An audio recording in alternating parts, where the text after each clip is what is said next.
Good evening, everybody. Welcome to Bed's Talk Storytelling. My name's Professor Andrew Church. I'm the Pro Vice Chancellor for Research and Innovation at the University of Bedfordshire, and I'm delighted to introduce this evening's Bed's Talk. Bed's Talk is a programme of our community-facing events that are very much subject relevant and issues driven, showcasing the university's best academic expertise, but also our external partnerships with the communities we engage with locally, regionally and nationally. So these lectures are part of our strategic commitment to public engagement with research and the exchange of knowledge. And they're free public lectures that promote our excellent research and teaching and provide opportunities, we hope, for the wider community to come and experience academia. The theme of tonight's talk is very much linked to our outstanding research record in communication, media and creative practice that has been praised by a number of national research assessment exercises. And we have a research institute in media, art and performance that offers people the opportunity to pursue their creative curiosities through research degrees like PhDs. And many of our research students are mature, returning to university after a career break, and have undertaken bespoke writing projects. And these have included a whole range of topics, but they're investigations of creative practice such as writing interactive fiction, the role of fan fiction, publishing literature electronically, and also creative writing teaching. We've also had many students in the recent past writing their own short novels and autobiographical stories, and reflecting on the process of creative writing as part of their research. And we're very proud that some of our research students started their journey with us on our creative writing bachelor's course, undergraduate course, which was established in 2000 and was one of the first single honours undergraduate degrees in creative writing in the country. And over the years, it's developed into a course that values the input and individuality of its students. And we're very proud of the way that course has developed around our students. And the course's openness towards genre and experimental writing, with its specialisms in the speculative genre of horror and fantasy and an innovative writing, makes it a very exciting course and really just a little bit different. And we're pleased that it's developed in that way. It also offers a screenwriting strand and encourages students to explore other forms of writing. And I'd particularly like to thank Dr Tim Jarvis, researcher and published author, for organising this event. His own insights into writing and publishing were invaluable in bringing this excellent panel together. I can also see some of his current research students here in the audience. Elisa Rushby is with us. And I'd like to give a shout out to our creative writing alumni, Jen Bibby, with her new book out, The Cornish Hideaway. And Jen's also online with us today with well over 130 other people. We never know quite how many people are going to turn up to this. We have a lot of late registrants. Our last Bed's Talk had 300 people registered about an hour before, and in that last hour many people joined and we had 900 people. So I hope we've had an influx of late people registering tonight, and you're all very welcome. Now, Tim frequently gives readings of his own long fiction, The Wanderer, and his published short story collections at literary festivals and online events. So given that background, I pass you into Tim's capable hands, and thank you for attending, and I hope you enjoy tonight. So over to you, Tim. Thank you very much, Andrew. That was a great introduction. It's really kind of you to introduce this tonight's event. So we'll get on to the much more interesting presentations from the authors very shortly. But I just wanted to give a little bit of background to this event before we start. When we were thinking about what we wanted to do and coming up with a name for the event, we came up with this subtitle: Writers Discuss the Landscape of Publishing and Forms of Literature. It's a bit ponderous, but it was what we wanted to deal with in this event. And those are things that that we as the creative writing team at the University of Bedfordshire really care about. When discussing that landscape and those forms, I think it's become a bit of a commonplace in the last few years to bring up the debate around the death of the novel, usually to decry that, those claims and to talk about how the form is actually in rude health.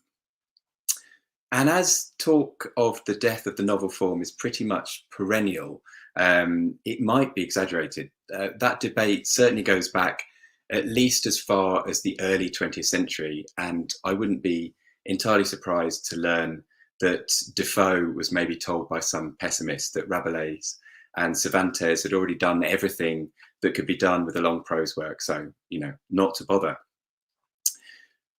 But thinking about that, that sort of debate that keeps sort of coming up and cropping up in the public discourse about the death of the novel, in another way, I think it could be argued that there's some truth to that discussion.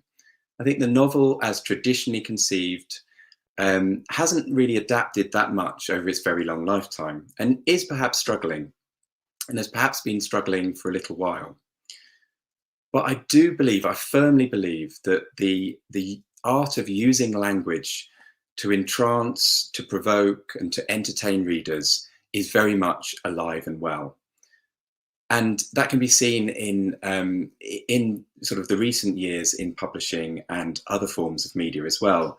There's been experiments in voice and narrative that have pushed novelistic conventions till they fall over, that have been celebrated in the mainstream.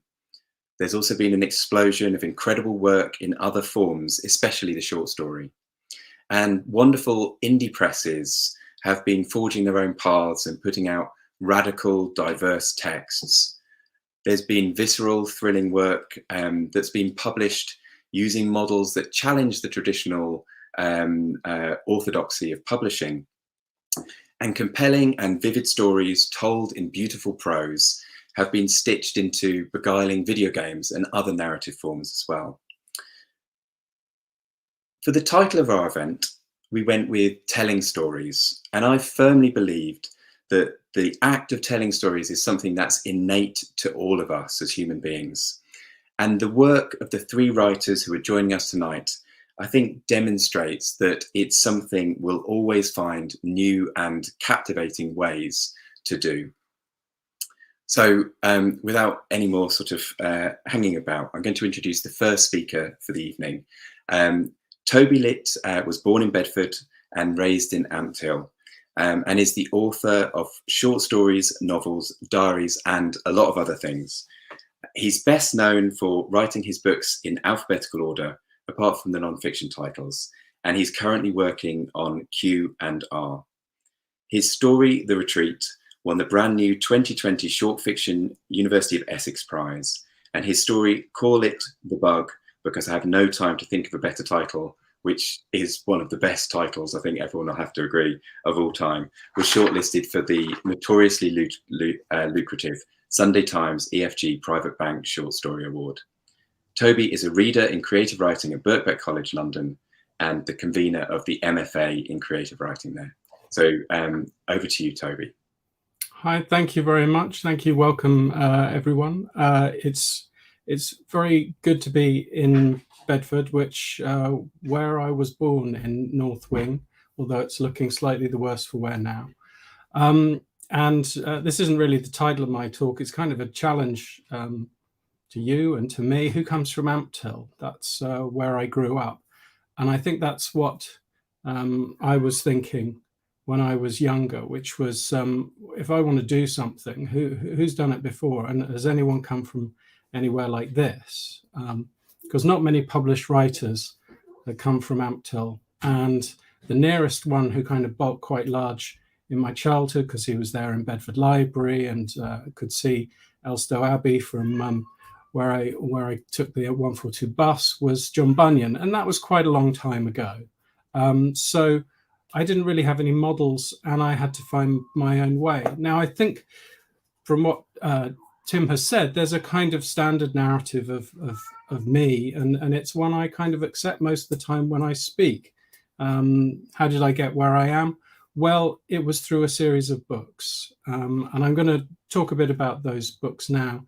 This is me. I managed to, wearing the same clothes, but they have been washed. I did speak to Margaret Atwood for Extinction Rebellion podcast and Writers Rebel. I'm the editor of the Writers Rebel website. I spoke to Margaret Atwood, there she is, disco dancing for me last Thursday, and that interview will go out tomorrow morning.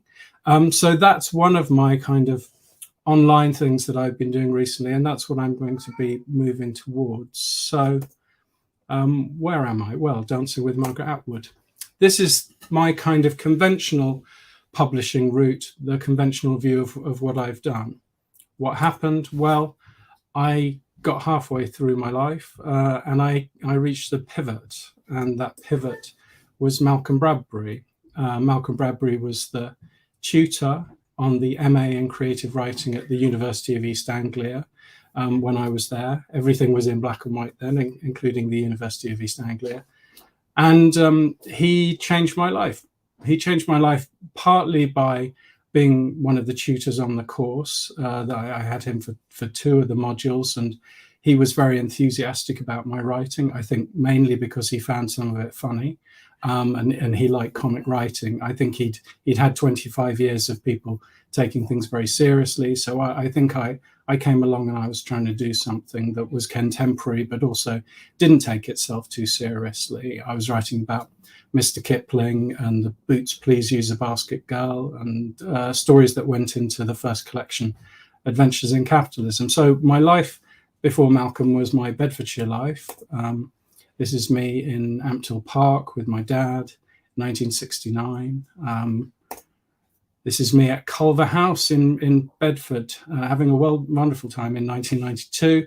You might be able to pick me out, second row, far left, with hair on the top of my head rather than the bottom. And then this is me, I'm skipping ahead here. I moved to Prague, lived in Prague in 1990, and I was writing a lot. So life before Malcolm consisted of growing up, deciding I wanted to be a writer, and then writing. I haven't got a picture of me with a typewriter, but this is me with a lovely guy called Tomasz Mika, and we're working on translations of Czech poems, and I am the thinnest I ever was or will be. These are the titles of the 4.5 novels, because the last one wasn't finished, that I wrote during this time, the pre-Malcolm years, and I sent them off. The Prague Metro got me an agent, but I didn't really get anywhere else. So I was aiming to get a book out. Could one of these become a book? Could it be conventionally published? Eventually, I went to the University of East Anglia to do the MA in creative writing, and that was about 1995. I met Malcolm Bradbury, and he liked one of my stories. He put it in an anthology called Classwork. People saw that anthology, they saw it in proof, an editor liked it.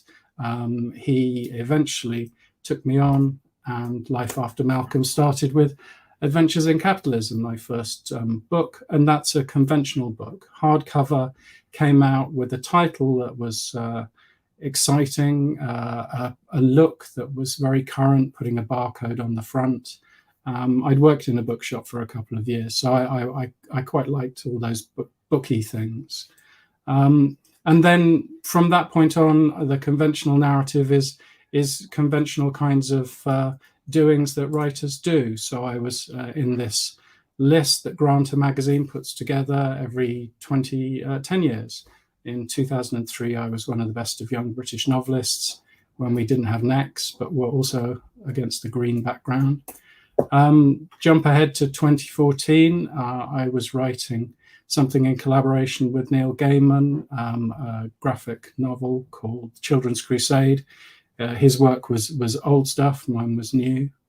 2016, I was a wrong answer on The Chase. Some people think this is the high point that you could, maybe a right answer on The Chase would be the high point of literary celebrity. Turning down University Challenge was also quite fun. These are some of the books I've published. They're probably quite tiny on your screen, but alphabetical order from Adventures in Capitalism to Here It's Lifelike. And this is conventional stuff. All of these were books. They were hardbacks, they were paperbacks, and this is what most people talking to me would know about or ask about. And this is the latest book published by Galley Beggar up in Norwich, called Patience, and that's the one I'm proudest of. So I sometimes see my entire life as what I call a gradual process of Malcolmization, which is becoming a bit more like Malcolm Bradbury. And one of the ways in which I've done that is by becoming a tutor of creative writing, teaching MA in creative writing, and now MFA myself at Birkbeck College. One of those windows is my office. These are some of the students' books that have come out in the last year. Short story collections there from Vanessa Onwumezi at the top, the blue one, Dark Neighborhood, which is my book recommendation to you, and Send News, Sabasam's brilliant collection of short stories. And these are some of the students. This is me doing some teaching. Abidari, Girl with a Louding Voice, and Louise Hare, Amma Anwar, they're former Birkbeck students. So very, very proud of that.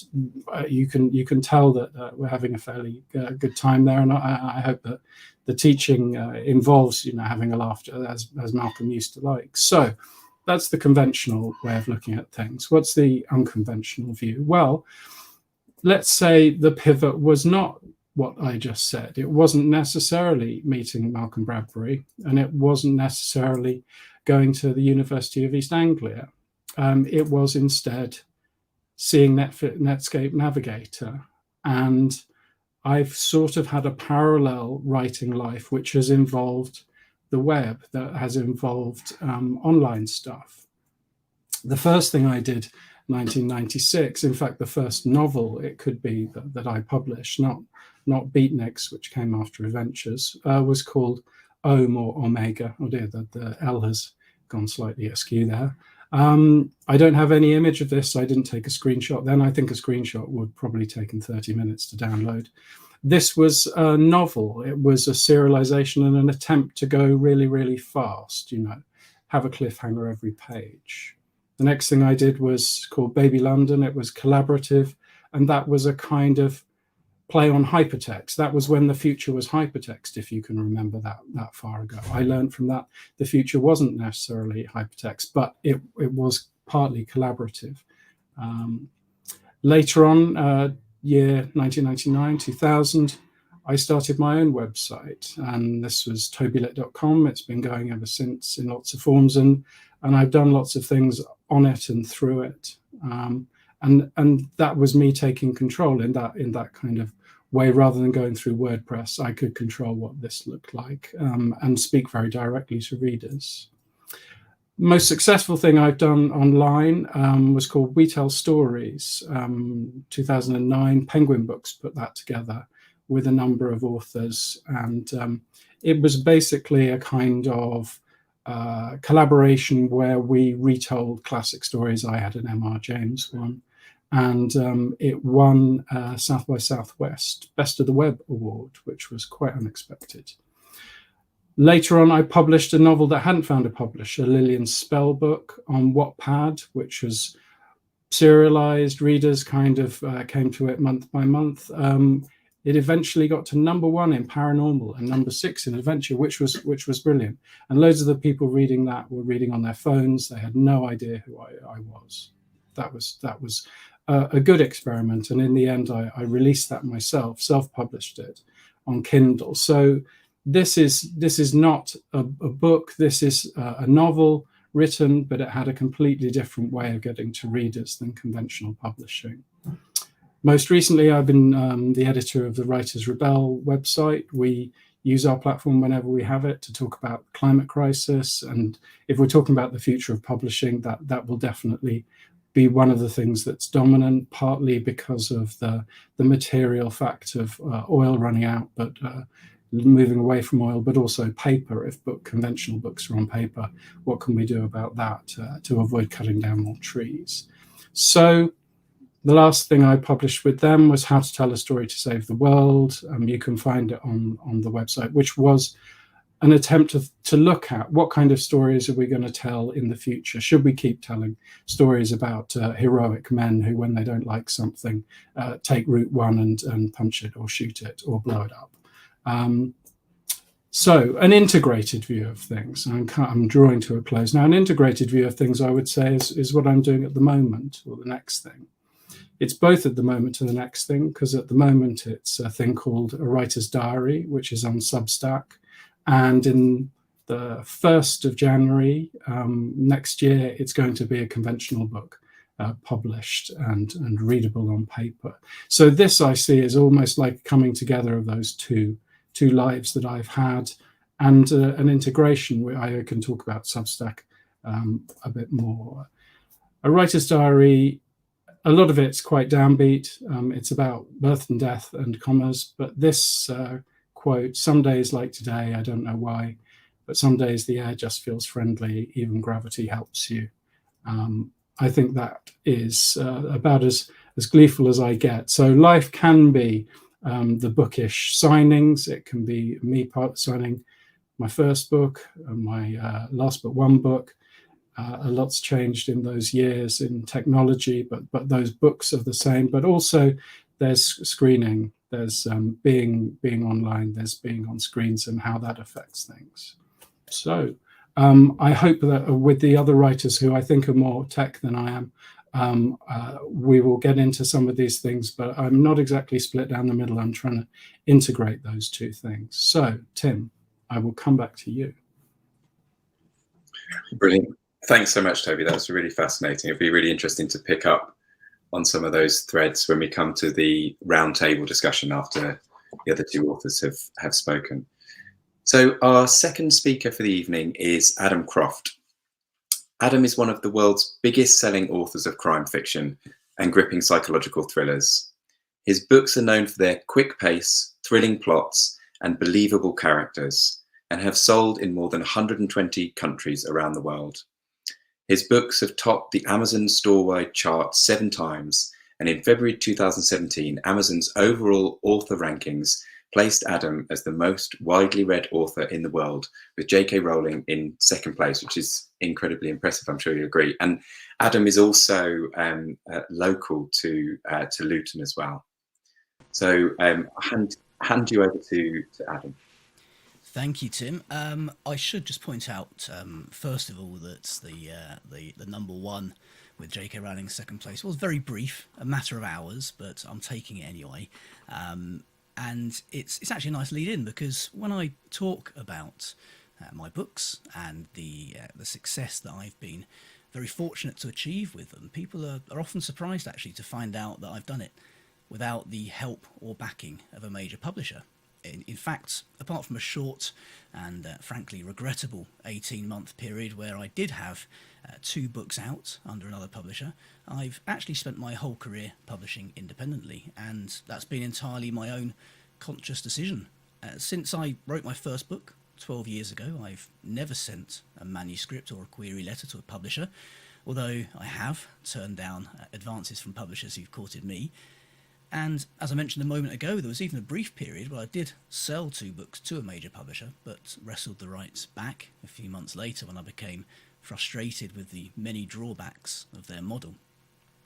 But I'm going to talk this evening about self-publishing and some of the myths and misconceptions surrounding it, because even after having seen the enormous leaps that have occurred in this industry over the past 12 years, I still see and hear those misconceptions every day. And I'm going to start actually with the name itself, because personally I really hate the term self-publishing, and I take every opportunity to ask people not to use it, and that's for 2 reasons.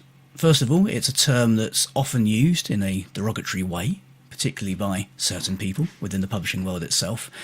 Quite often it's not even deliberate, but it does bring connotations of vanity publishing, of having failed to get a proper publishing deal, and it conjures up images of the writer picking up boxes of books from the printer and storing them in his garage before trying to hawk them to shops or palm them off onto unsuspecting friends and family. But of course, we've all seen self-published books where the author has clearly designed the cover themselves, quite often by downloading a picture from Google Images and overlaying it with the title of their book in 36-point Comic Sans, and where the manuscript has had all the editing and proofreading attention of a backstreet takeaway menu. But the reason those live long in the memory is because they are, frankly is the word I'm trying to get out there, unfortunately, vanishingly rare. And the second issue I have with the term self-publishing is that the phrase itself could not be less accurate. and I can tell you now there is absolutely no self about it. Nor can I do a fraction of what I do by myself. Now, the term that I use and try to promote is independent publishing, because for me, and for thousands of writers like me, independent publishing is precisely that. It's publishing books independently of an external publisher, but with all of the same standards and professionalism you'd expect of the traditional model, if not more. The only difference is I'm both the author and the owner of the publishing house. And I think that's where a lot of the common misconceptions about independent publishing begin. Because I'm sure many of you will have seen adverts in writing magazines or on Google when you search for self-publishing for companies who advertise themselves as self-publishing providers or self-publishing companies offering to very kindly publish your book for you if you pay them some money. Now, if you take anything from this talk tonight, then let it be this. Avoid those people like the plague and tell every writer or budding author you know to do the same, please. There's a pretty simple way of ensuring that writers don't get scammed, and it's this. Publishers pay authors, not the other way around. Now, there are one or two smaller companies who do attempts to do things ethically, or who style themselves as service providers rather than publishers, but the advice remains the same, and it will protect you and your work, not to mention your bank account. And that's because even the most ethical of self-publishing companies are still irrelevant at best, and they're charging you to do what you can easily do with very little time and even less of a cost. And ultimately, for thousands and thousands of authors like me, publishing independently is not born out of necessity or by failing to achieve success through other means, but rather it forms the absolute core of what we do, and it's a model that has enormous benefits over traditional publishing. For one, if I can be so blunt, it's far more lucrative. Whereas a traditionally published author might see a royalty rate of 10 to 20% of net sales, and I can tell you now, publishing's equivalent of Hollywood accounting is a talk for another time, this usually results in the author receiving a few pence per book sold. As an independently published author, though, we're instead looking at 70% of the retail price on ebooks and anything from 20 to 50% of retail on paperbacks. Now, of course, the much higher royalty rates mean the independently published author doesn't need to sell anywhere near as many books as a traditionally published author to earn the same income. But when you consider the fact that the majority of books bought are independently published, and that the average indie author sells more books than the average author chasing the traditional model, the difference, purely from a financial point of view alone, is stark. I think lots of people will be surprised to learn that only 13% of authors with a publishing contract, so these are the ones who've hit the big time, only 13% of them cite book sales and royalties as their primary source of income. And the most recent author earnings report shows that authors with a traditional publishing contract, so again those who've reached the holy grail of a deal with a major publisher, earn on average £11,000 a year, which is significantly less than the minimum wage. Now, I don't personally believe it's crass to be talking about money in the context of career options and achieving fair payment for our work. And it's no secret, and it will probably come as no surprise to any of you to know that the creative industries are vastly undervalued in this country and are rarely viewed by society and those in power as being of any real value at all, let alone fiscal. But even if we leave money to one side, the advantages to the new model of independent publishing are vast. It allows me to react quickly to changes. I can put a finished book out in hours as opposed to months. I can fire off promotions and take advantage of changing markets and circumstances directly without having to put my request through various layers of publishing management. And I can liaise and interact directly with my readers. And for me personally, it's that last advantage that I value the most. Because although it's something traditional authors can do to some degree, the unfortunate truth is most are doing it pretty poorly. Through my mailing list and my social media channels, I can personally reach over 100,000 of my readers immediately and at virtually no cost, whereas traditional publishers will spend money on enormous billboards and posters in train stations where the vast majority of people seeing them won't even be readers, never mind fans of that author or even their genre. Within minutes, I can put myself in front of a large number of people who I know already know me and read my books. And not a penny of my advertising spend is wasted, whereas for traditional published authors, every penny spent on marketing to the wrong people is at least a penny off of their royalty payment. It also means I'm reliant on no one, because if Amazon decided to stop selling my books tomorrow, or even all books, it wouldn't cause any major disruption to my income and my career, because within minutes I'd be able to communicate clearly to my readers what had happened and direct them to other places where they can buy my books, which is something I have personal experience of, because in July 2020 Amazon caused serious disruption to the launch of my book What Lies Beneath, and I'm going to show it off here because I can. It's the first of my crime series set in Rutland. Whereas a bizarre algorithm at Amazon had decided the entire shipment of paperbacks that readers had pre-ordered and paid for was best left on a shipping container somewhere in the middle of the Atlantic Ocean, I had three things: a large stock of books that was in the UK and I could have my hands on within hours, a website which could be upgraded within a similar time frame to handle online purchases, and unfortunately thousands of pretty pissed off readers. So I worked through the night on the date of the book's launch with my web developer, and by 7:30 the next morning we had a basic but functional online shop with one product: signed copies of What Lies Beneath. And because Amazon wouldn't be taking a cut, and because our only direct overheads were the unit price of printing and production, we were able to price match Amazon and offer free postage for any readers who had their orders delayed by them. And now, almost 2 years later, the online shop on my website's grown enormously. It's become the centre of my strategy, with signed and personally dedicated copies of all my books, as well as ebooks and audiobooks, which gives me a number of advantages over what retailers like Amazon can do, because there's no agent, publisher, distributor, wholesaler or retailer all taking their cut of the pie. But the thing readers love most is that they're directly supporting an author they enjoy reading, and who's fighting back against the big guns, both for themselves and for their readers.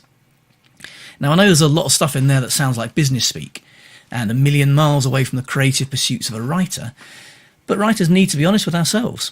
Do we want our calling to be seen as expendable, worthy of only pennies, subject to landing on the right desk, or whether or not an office junior can be bothered to open our envelope or email? And do we want to be at the beck and call of the largest corporate entity ever to exist, never knowing when you wake in the morning whether you've still got an income and a career? Because my aim has always been, and it remains, for my writing to earn me enough money that I can write full time. Now, I've been very fortunate to be able to do that for the last few years, and everything I do, every decision I make, has maintaining that and securing that future at the forefront of my thoughts. And yes, that does mean treating it like what it is, a business and a job. Because ever since I started independently publishing my own work almost 12 years ago, my main aim has been the same: that my books should be indistinguishable from traditionally published ones. And that goes for everything from the physical quality of the printed books to the cover design, the editing, even the availability of the books through high street shops. Because ultimately, the reader simply doesn't care how the book has been published. If the quality suffers in any way because of that, then of course they'll feel aggrieved, and rightly so, but that's completely within the indie publisher's control. Using myself as an example, the cover designer I use has worked for some of the biggest publishers in the UK, and he's designed book covers for Stephen King, John le Carré and plenty of others. And my editor spent years at HarperCollins working with some of the biggest names in the business. My books, the paperbacks, are all produced by one of the two largest book printing companies in Europe, who together produce the vast majority of trade paperbacks you'll find on your bookshelves at home. And my paperbacks are available in all the usual high street shops. And even outside of book production time, there are 4 of us working every day on various aspects of running my publishing company and the various behind-the-scenes aspects of being an author and a publisher. But of course it didn't start that way, and these are all things I've built up over the years, but it just goes to highlight the difference between many people's perceptions of what's often called self-publishing and the reality. Because ultimately, independent publishing isn't about shortcuts. Far from it. If anything, I'd argue it's a much more work-intensive model than traditional routes. And like any other author, I have to be creatively minded when I'm writing, but for much of the rest of the time, I need to wear a business hat, an organisational hat, strategic hat, and plenty of other ones as well. And that's where the lines between independent and traditional publishing have started to blur. And they continue to blur, because any author who's published traditionally will know they're expected to be far more independent than they might have imagined. And most of them will be told they have to handle their own social media, as well as much of their marketing and promotional activities.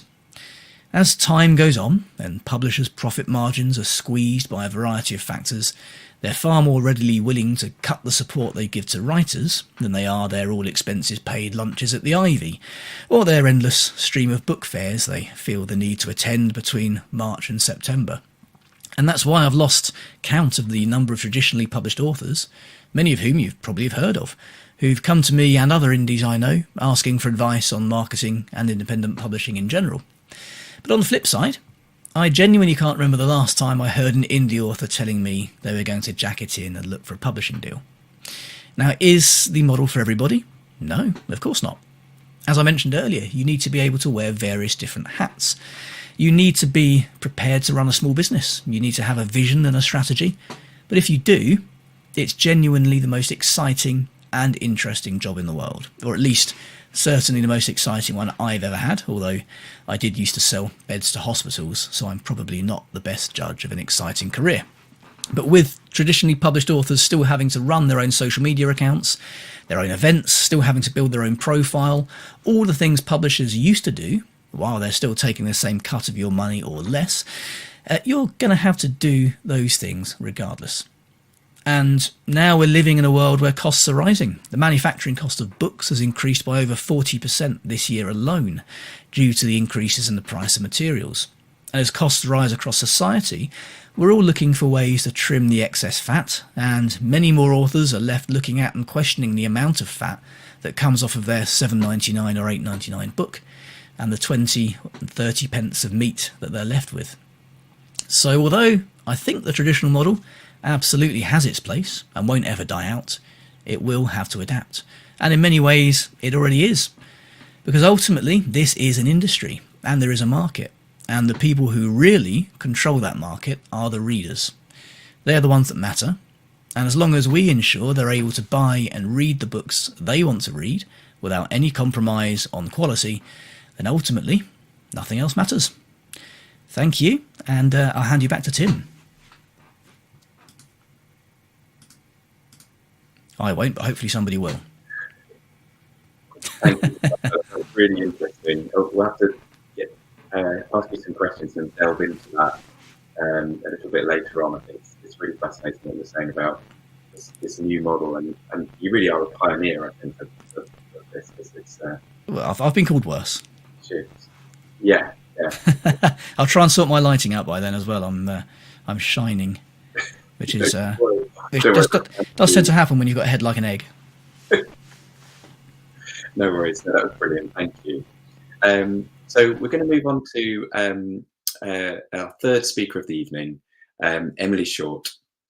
And Emily is a writer who works in interactive fiction. So we're moving into new media territory now. So Emily, as I say, works in interactive fiction, narrative design, and conversation modelling, and currently is the creative director at Failbetter Games, a games company that make absolutely wonderful immersive narrative games. She's also previously worked with Riot, Monolith, Paradox, Niantic, Eli Media, Eco, Big Fish Games, Telltale Games, ArenaNet, Nerial, Six to Start, and Fusebot Games, amongst others. So, really diverse portfolio. She was the creative director of the Versu product, building interactive iPad stories around AI characters. And she's written over 24 works of interactive fiction and is part of the design team for Inform 7, a tool for creating parser-based interactive fictions. So over to you, Emily. Thank you. Yes, I think I've got some slides also. There we go. Okay. So yes, I am creative director at Failbetter Games at the moment. And what that means in practice is that I work with a team of other game developers, writers, artists, programmers to put out games. I oversee people who report to me about sort of what we're working on, and I also provide some sort of creative shape to what we're building. But my day-to-day life includes a bunch of management, a bunch of meetings, also a lot of writing, and also a bunch of engagement with code and with very sort of technical tools like game engines. So that's kind of one place that you can be at in the game industry if you are coming from a writing and narrative background.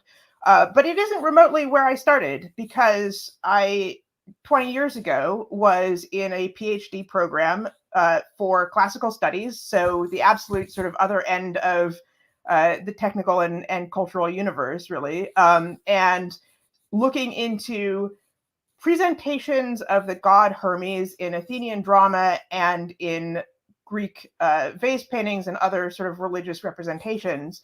So I was very interested in drama, in very sort of old style conventional forms of storytelling, but also in the course of that study in how we sort of envision characters, how mythological characters develop and are presented in different contexts, and different kinds of art forms can show us the same characters in different ways. So there were a lot of themes from that, quite academic background that I was really intrigued by.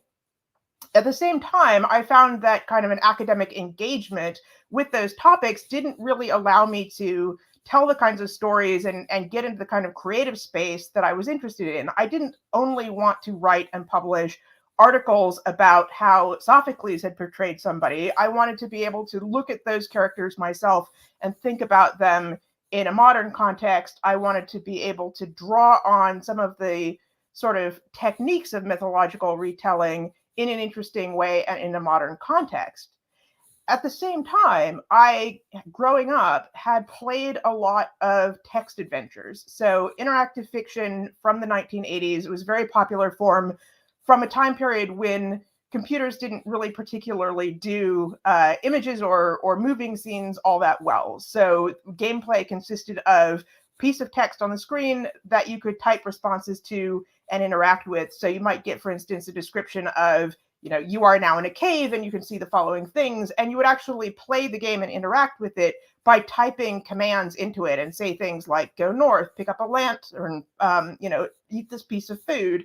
And that was the interaction. So quite a different thing from what video games typically are now. But what I had loved about those games as a child was this sense of entering into somebody's world and somebody's universe. And as a teenager, I also had done a lot of writing of science fiction and fantasy short stories in other sorts of genres. So I was interested in sort of more conventional and linear storytelling, but there had always been this kind of pull on me of the interactive fiction space as a place where you could invite somebody to come and experience your vision of this world with you at their own control. You're offering them the opportunity to explore a space and to choose what they want to do there. And so while I was in grad school, I was reading some Ovid about the myth of Galatea, who is a statue carved by Pygmalion and brought to life by her, the goddess Aphrodite. And there was a lot about this story that I found really interesting in terms of sort of how it speaks to our relationship to things that we create, how it speaks to sort of relationships with other individuals, real individuals in the world, how it speaks to sort of what is expected of women versus how women actually want to interface with the world. And this obviously is a story, like I was not by any means the first person to ever think, oh, I want to retell this story, right? This story has been retold and repictured in many ways in My Fair Lady and lots of sort of visual arts contexts. But what I wanted to do with it was take the sort of text adventure format that I had enjoyed as a child and bring this story into that context and make a text adventure where you are communicating with a character of Galatea and you get to ask her questions, you can talk to her, you can interact with her.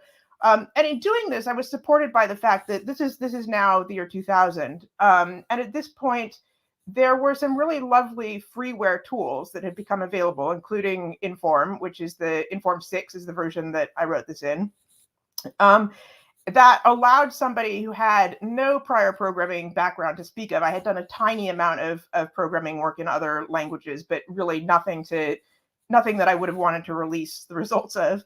And also no money, particularly. I was a completely broke grad student, to build their own projects and share them on the internet. And at the time, there was a very small but very ardent community of other retro gamers who also had loved the Infocom games, Melbourne House games, like different sort of text adventures from the 1980s. And so this community of players and authors were still sort of working with this format and sharing it with each other, even though there wasn't any kind of sort of commercial place for this to go. But it was something where you could share it with this community of other people who are really interested in this art form.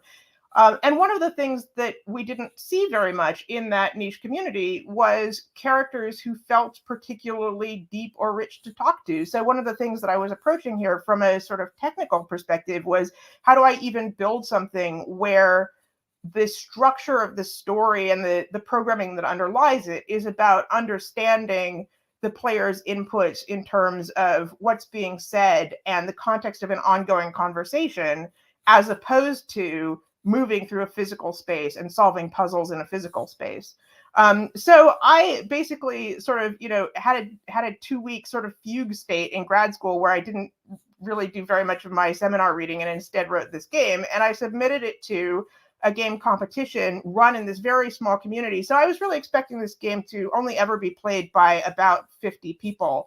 But I knew that those 50 people were really going to find it interesting and they were going to respond to it and give me a lot of feedback on it, which is a very invigorating place to be as a sort of young creator. So I built this thing and I shared it in the context of the Interactive Fiction Art Show, and it got a very strong and positive and interested response from people who were both sort of taken aback that anybody would try to do this. Like, most of the games in this space were really very sort of puzzle-oriented games where you're trying to solve some sort of problem or collect a lot of treasures or whatever. And here I was presenting something that was really about interacting with a character, and it had lots of different possible endings. So as you're talking to Galatea, you are presented as an art critic who's encountering this statue who tells you, hey, I was brought to life.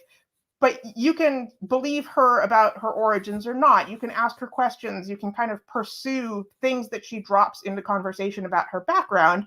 And that story can go in lots of different directions. There are dozens of different endings that the story can have, where, some of which are about her making a connection with you and becoming friends with you. Some are about her revealing things to you about her past.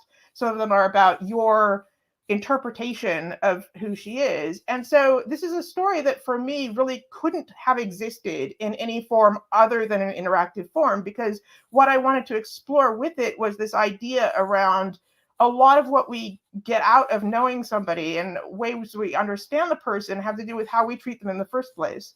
And a structure that allowed me to invite the player, treat this person somehow and see what happens, is very different from something where, as a passive reader, they're just kind of looking on and seeing the results. So the interactivity was really kind of essential to what the project even was. So again, sort of, as I said, as with the publication, like, initially what happened with this was I put this out in this competition. It went up on a website. Various people who are part of the community and were interested in that, could download it for free. It's not a very large file, and the sort of format for it is compatible across many computers. So that was easy to distribute without having any kind of sort of official distribution mechanism or anything like that. But I really expected that sort of small group of people would be the only people who ever got interested in it. What actually happened was that it wound up kind of escaping its confinement zone and becoming something that is taught in college curricula about new media. It was displayed at one point in an exhibit at the Library of Congress. It's been downloaded and played many, many times. I've received fan art about it. People have sent me songs that they wrote about Galatea. There was somebody who actually composed an entire piece that was played by an orchestra and sent it to me. So, like, clearly, this kind of wound up resonating much beyond what I had initially expected was possible. And that's really partly just a product of kind of the time that we were in and the technology and the space that we were in, but also the fact that, you know, that sort of stage of the web allowed people to share things on with new groups in really interesting ways. So that's sort of the first of three projects that I wanted to talk about. The second is Fallen London, which is something that I have worked on in various ways since it launched in 2010.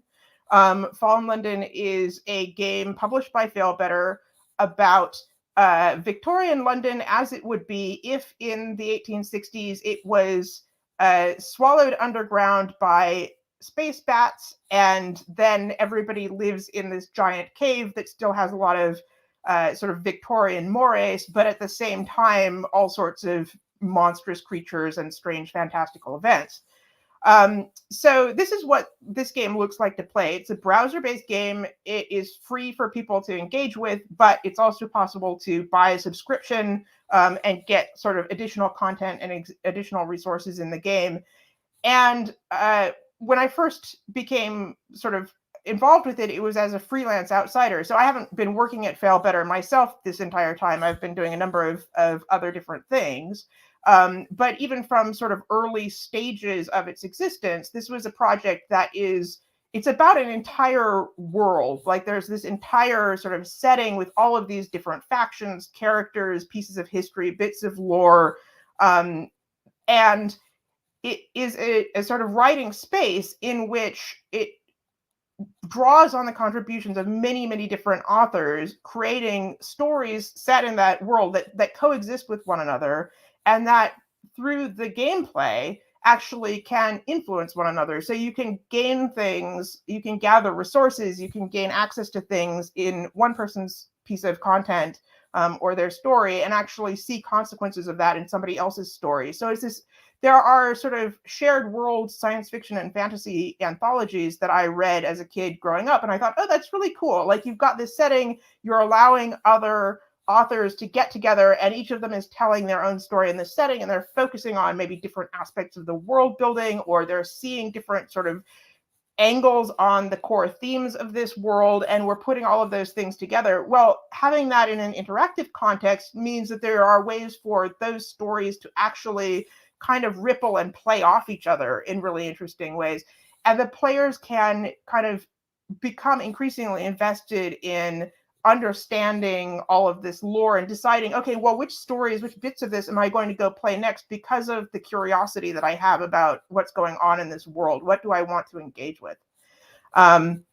So that's at this point, as creative director at Failbetter, I'm now doing sort of additional oversight on this game beyond just contributing items to it. And so now we're sort of that's sort of influencing some of the underlying technology and how we engage with players and things like that.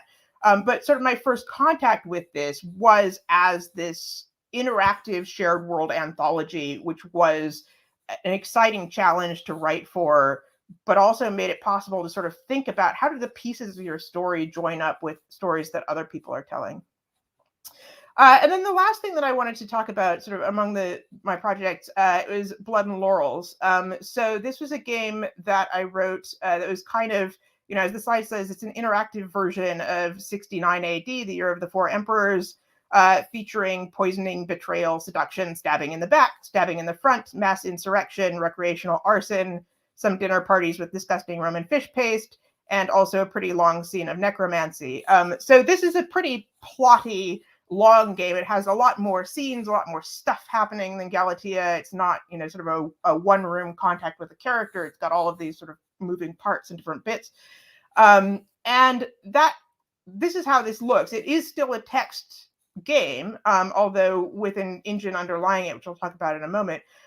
But what it is doing is it's telling you these pieces of story. It's also showing you the characters who are involved in the story, and you can tap on the different characters and get a little bit of a thought bubble of what they're thinking at the moment and how they're feeling about what's going on. And your options as a player arise from what the underlying system has decided might be possible at this moment. So one of the challenges I talked earlier about, sort of parser-based text adventures, things where the player is actually able to type instructions about what the player character should do.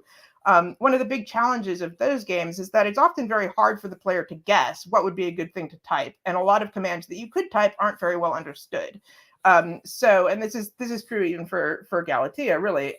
So having something where it still had some of that flexibility of allowing the player to do lots of different interesting kinds of things, but surfacing those options in a different way was part of the idea of this system.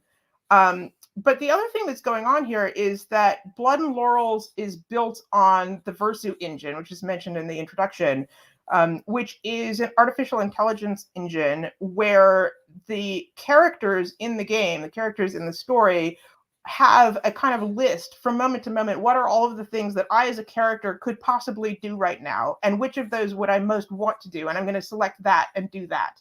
And so you've got this dynamic story that is spooling out. And obviously it's pulling together pieces that I as the author created. It's following instructions, parameters that I put in place.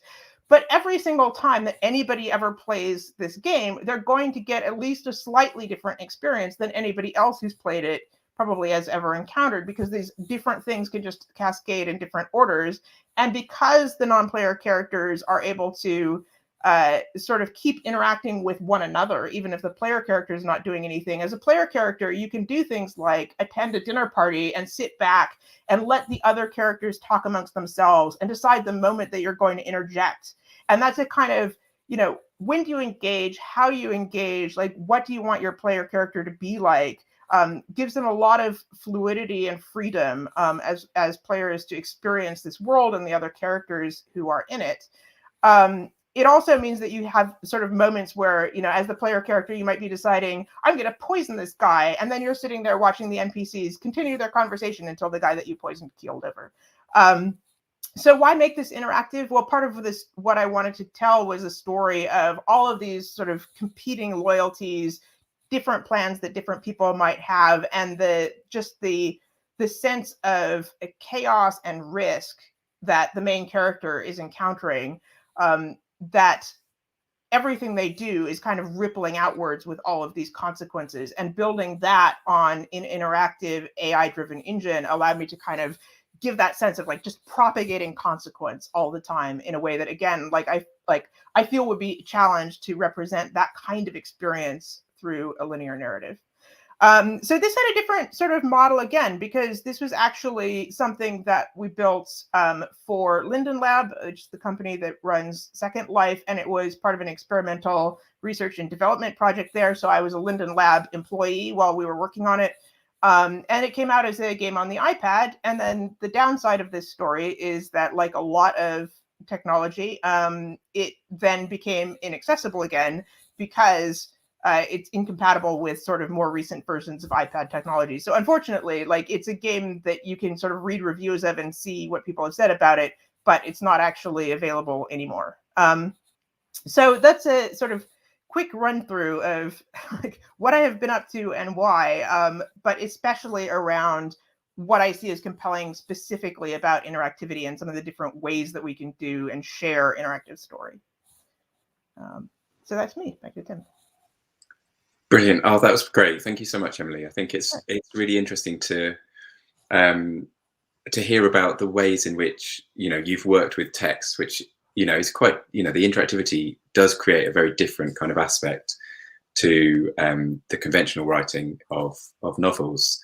So that would be something that'd be interesting to kind of talk about. So what we're going to do now is we'll move into the roundtable discussion. So we'll all get back together in the room and we'll have a bit of a discussion. So in the audience, if you've got any questions, do start to submit those through the social media platforms.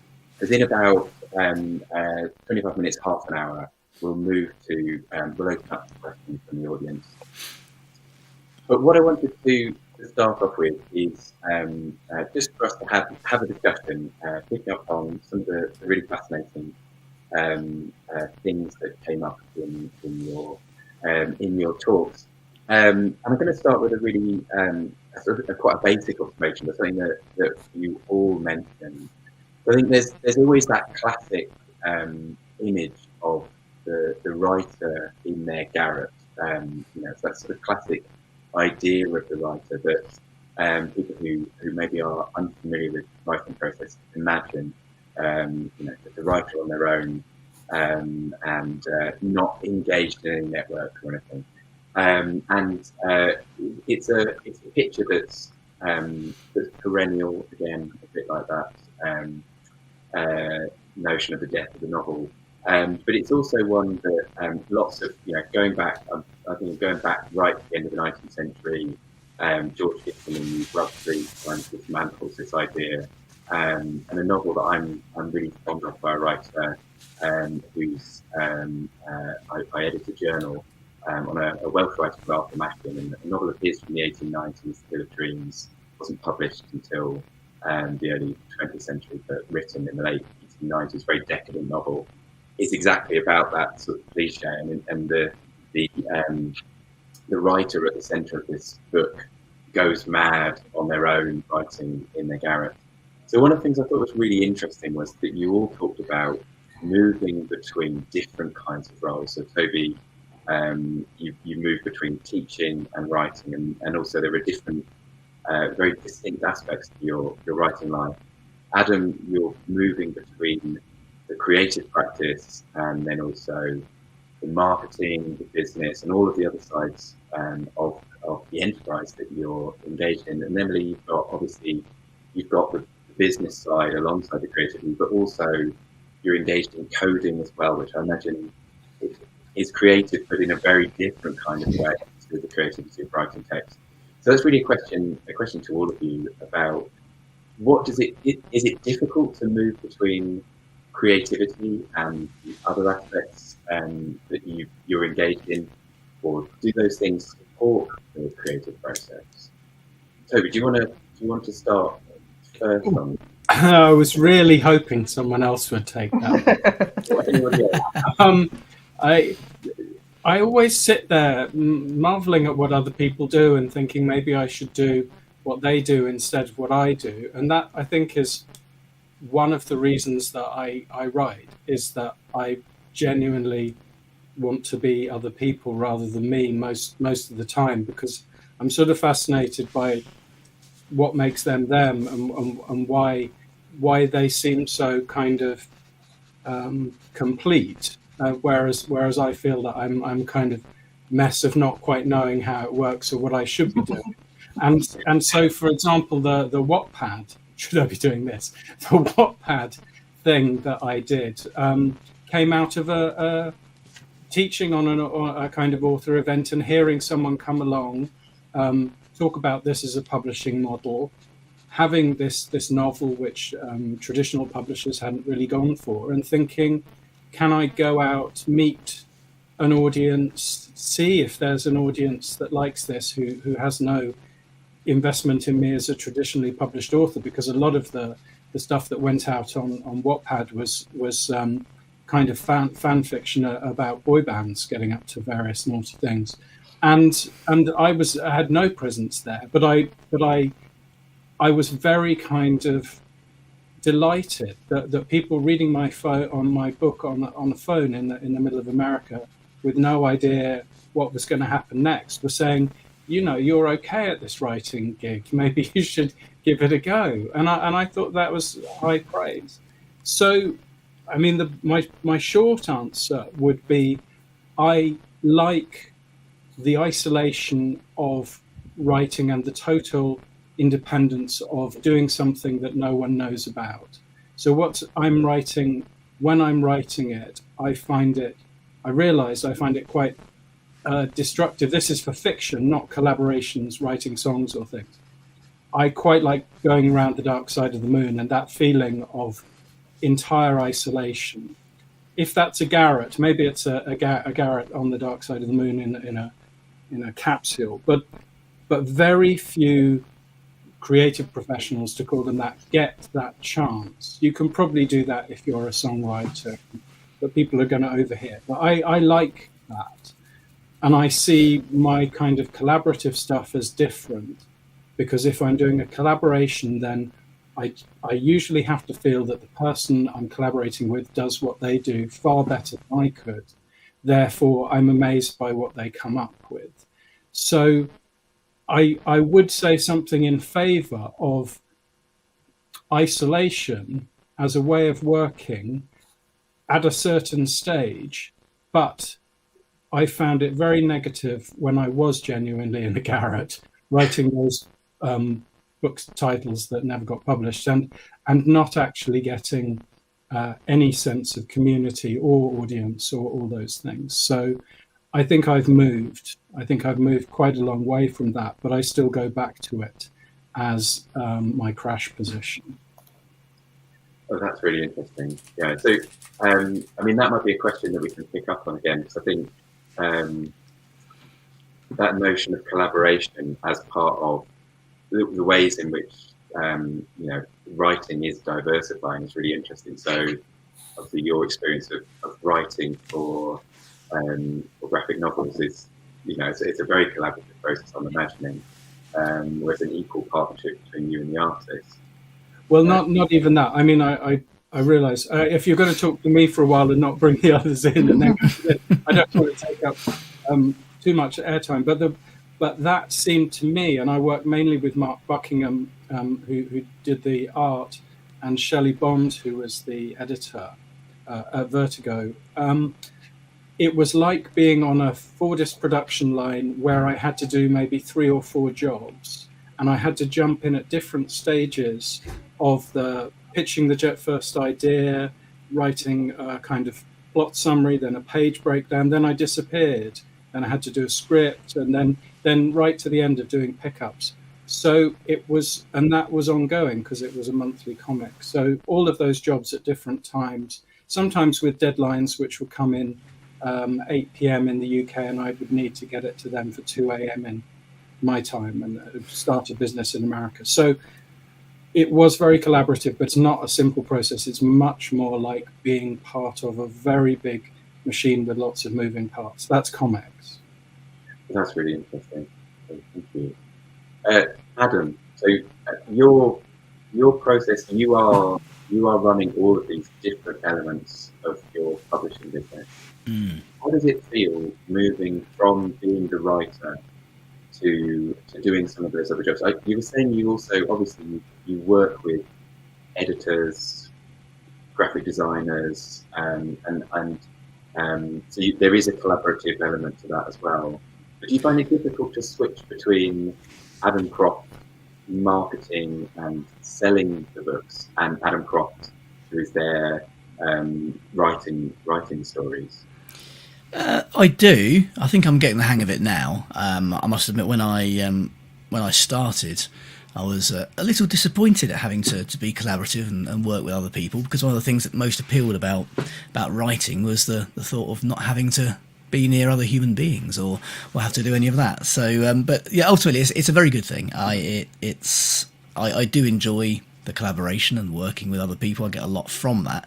It's quite interesting, actually, what Toby said about the creative pursuit in wanting to be other people and to live through other people's eyes as a writer. I think creatively, that's probably the thing that I enjoy the most. That's probably why so many of my characters that I write are so unlike me, because it gives me a chance to exercise that side, I guess. And I think imposter syndrome and looking at other writers, looking at things that other people are doing and wanting to, it's seeing yourself as somehow not quite adequate is something that I think all writers feel, and that's the same at any stage. But yeah, I think for me, ultimately, what I get from it is that I do have control over when things go out, what goes out, what I write, when I write it.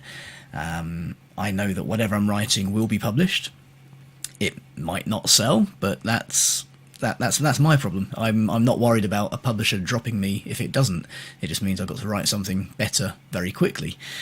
And I must admit, I do really enjoy those periods of isolation when I am writing, when I've got a book on, as I call it, and I'm I'm trying to get the daily word count out and not focus on the business side of things. But I think the variety ultimately is what keeps me going, and is what makes it interesting, because even though different books, writing different things does give you that variety, it does give you the chance to exercise different muscles, ultimately it's still that creative muscle.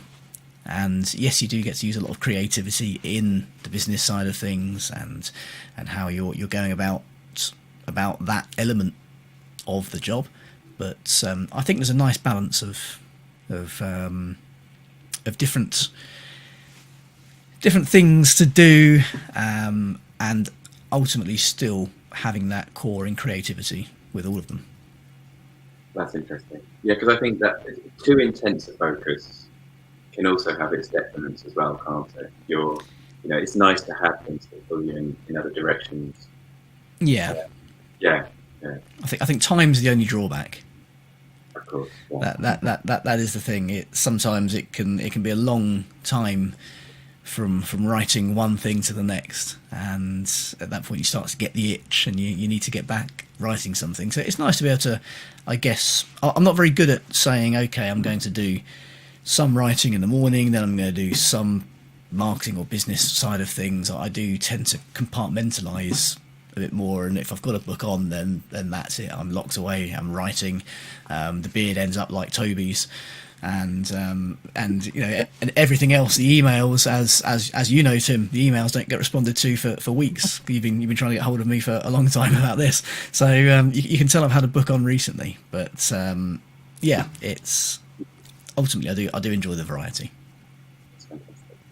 And Emily, I mean, same sort of question to you, but slightly, I'm guessing it's slightly different for you, because you're moving between different kinds of roles, and I imagine the coding, the narrative design, and the actual writing pull you in slightly different creative directions.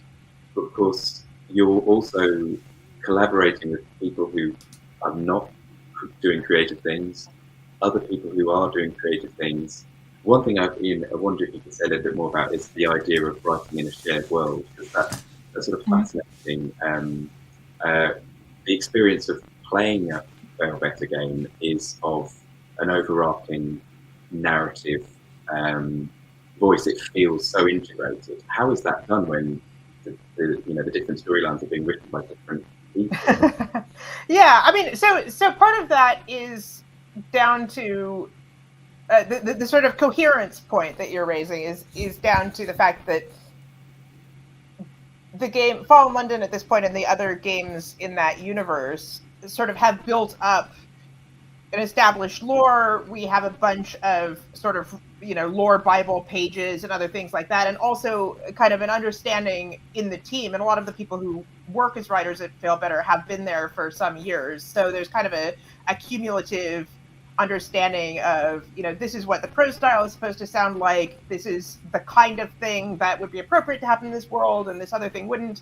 But we are still for instance working frequently with freelancers to do extra stuff in that world. And so there's anytime that we bring in a new freelancer, there's this process of saying, like, okay, here are some lore possibilities for you to look at, some things that might be story hooks, and then you go away, think about that, come back and pitch something to us, and then we'll talk through with you whether the structure of that works, whether it makes sense in other, with the lore of the world, and then you go away and write it, and then we'll edit that as well. So there's a multi-phase kind of process of just like, how do we get this to align so it's not too jarring to player expectations, it's not contradicting any sort of canonical piece of the story in an important way, but at the same time, like, part of the point of bringing in freelancers is we do want to let people, speak in a new voice. So like the ideal piece is something that is kind of unique to that author, is not something that we could have written in-house if we brought a freelancer in, but at the same time, does feel like it aligns with the rest of what we're doing. So, there's some of the time we wind up doing things like, pitch sessions internally as well. Sometimes we do things that are closer to sort of a TV writer's room where we're actually kind of breaking a story together as a group.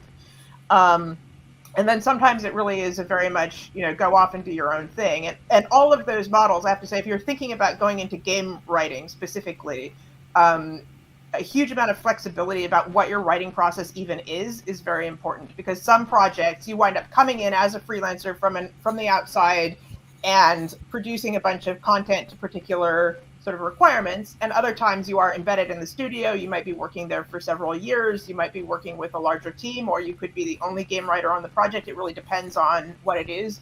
Different studios have different tool sets, so it's a career for people who enjoy the versatility and the challenge of that, which happily I do.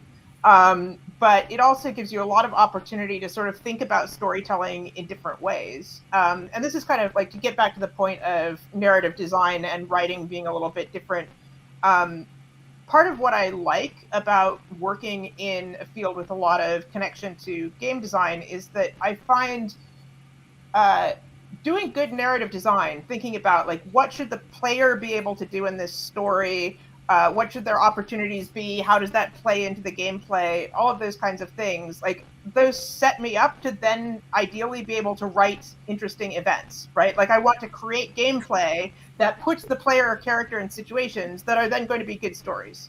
So it's a connected kind of thing. It's not entirely disparate. Oh, that's really interesting. Do you find, is the coding different when you're actually engaged in coding? Does that pull you out of the creative, or no? Coding is a very creative process, and a lot, especially the work that I do, because I do a lot of work where I'm using some level of system to say, like, I'm going to have this character react to something that the player just said to them. So the player has just like said a compliment to this character, but now I want to rely on the underlying code to decide whether that compliment is well received. Do they say thank you? Do they blow it off because they don't believe me? Like, where do they go with that? And so I'm invoking the code to decide the answer to that question. And so the writing and the code are very, very closely connected there. And for me, it's just like, I go into the script box, and what's really difficult is context shifting between that mindset, where I'm really deeply engaged in writing those things, going back into, and now I've got a bunch of meetings, right? Like, it's the people versus the solitary thing that's the shift, really. But that sounds like it's similar to what some other people have said as well.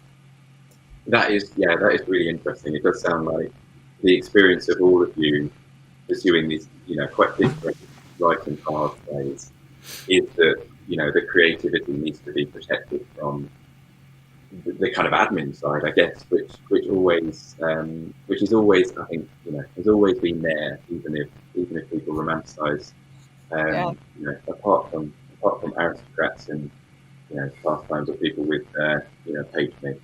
I guess people have always had to do that kind of admin side of things.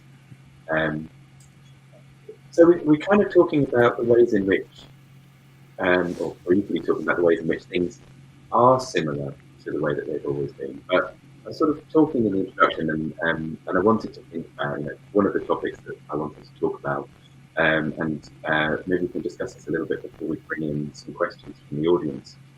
But do any of you see that there are radical shifts? It does seem like, Adam, you were talking about the ways in which traditional models are shifting, and definitely, online platforms, publishing has changed a lot, I think, in the last 20 years. It's interesting, Toby, obviously you've been, throughout that whole period, you've been consistently publishing novels and collections of short fiction, and you've probably seen a shift.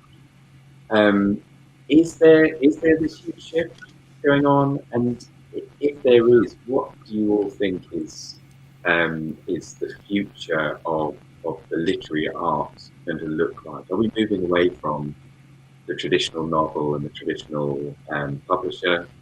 And if so, what might the future hold? I think that's an interesting question to think about. Anyone got any thoughts? Am I completely wrong? Are things really just the same? It's only sort of cosmetic, or are things shifting? I'll jump in if we're waiting for somebody. I'm not convinced the changes are as huge as a lot of commentators quite often say. I think we've always played around with forms when it comes to literature. We were told that the paperback would be the death of the book. We were told that the internet would be the death of the book. Ultimately, people get their reading in various different forms. Some of that is online. It's through apps. It's through games. It's, I mean, even many of our newspapers can be considered fiction. So a lot of the writing, the fictional writing that we're experiencing, can be consumed in many different ways. And I think we're often, I guess, looking for the next big thing, and as a result of that, we tend to miss what's right under our nose a lot of the time. And yes, I think there are different things to come. There are new forms that will arrive, and forms that are there will continue to expand. But I don't think there'll be a day when the printed book disappears or the novel disappears. As you said earlier, Tim, people have been talking about the death of the novel for decades and centuries, which I think we can probably say with some certainty now it's probably not going to happen. We can probably call that one off. In much the same way certain debates happen. People talk about the BBC, for example, with the 50% of people say it's too left-wing, 50% of people say it's too right-wing. That probably means it's about right. So yeah, we can probably say the death of the novel isn't happening. Yes, there will be new forms. Yes, people will be consuming their fiction through different means. And as I said in my talk, I don't think even traditional publishing as it is going to die out. Yes, it will be squeezed. I think particularly this year is going to be a big one because of print costs and things like that. And while major publishers are still putting out ebooks at £10 or £15, they're going to struggle to make up much of the shortfall with those. But yeah, they'll have to adapt, and things will have to be squeezed and tightened, and hopefully that won't be authors' royalties, because if it is, then you'll find more and more of those authors are looking at those alternatives. That's very interesting. Toby, what would you say about the landscape of publishing, having been publishing over this, nearly a quarter of a century now, isn't it? So, Toby, you're old. Say something from the veterans' point of view. I mean, you like one of those missiles that starts with one warhead but actually hits you with 5 things. It was like, tell the future, technology, all these things. I'll pick one thing out. I think I see material difficulties because of the stuff to do with climate, because of my involvement with Writers Rebel. One of the things that we're doing is a paper campaign, which is Paper Trails, which is looking at cost and looking at where the paper comes from, wood pulp, trees, all those kind of things. And I think death of the novel would be going too far. I think that people will be reading wood pulp books, but I think the massive industry that we have now will have to shift away quite considerably. Screens use electricity, and that electricity needs to be produced. I think those material factors, which were 10 years down the line, in people's thoughts, I think that they're approaching much more rapidly than that. And I think publishing will have to adapt very quickly, particularly this year with the cost. I mean, my publisher, Galley Beggar, has put out a kind of campaign today to get some more subscribers and readers simply because of paper costs. So that's one thing. The other thing that I used to think, and maybe I feel this is true, is, are the people who would have become writers now going to do something else because text-based creativity, call it that, is not exciting, and that coding is more exciting, that much more in interactive storytelling that means that you reach a much bigger audience and you reach it much more immediately. So the kind of sales of like the big games, Grand Theft Auto and those kind of things, in comparison to movies even, is astonishing. And I feel that people still do. There is a particular kind of writing that people still want to do. And I think those talented people who were going to become poets are still becoming poets. So that I don't think there is a brain drain away. However, the whole business in terms of sustainability, and I'm trying to do a lecture at the moment for Birkbeck students on sustaining, you know, how do you keep writing yourself, but how does the whole thing sustain? I think there are massive questions over the sustainability of a model of production that has been based on petrochemical economy and cheap power. And stories, I think, will actually become more important. There was a question in the chat, what about stories after electricity? My God, if I knew. I don't think it will be stand-up. I don't know if it will be sitting around a campfire roasting turnips, but that's one possibility out near Elstow. Yeah, I'm going to let Emily take over. Yeah, well, I mean, post-electricity, none of the things that I've written are going to be of any use whatsoever. So yeah, but even the iPad, I mean, you know, they took the iPad away. Yeah, no, I mean, it's like, this is one of the sort of perennial, like, joyful and frightening things about working on at sort of the technological edge, is like things obsolete incredibly quickly, and it's very strange. Yeah, I mean, I have a long history of giving really bad answers to what is the future of stories, so I'm not even going to try to actually answer that. I would say, like, on the one hand, I completely agree that, like, nothing has died out entirely or anything like that, and I really don't see it being at all likely. Like, lots of people who are readers want to continue reading books and have no interest in games whatsoever. Or they have an interest in games, but one that doesn't supplant their interest in books at all. And I would put myself in the second category. I read a lot of books. I just don't. That's not what I'm mostly publishing myself. But I think there is.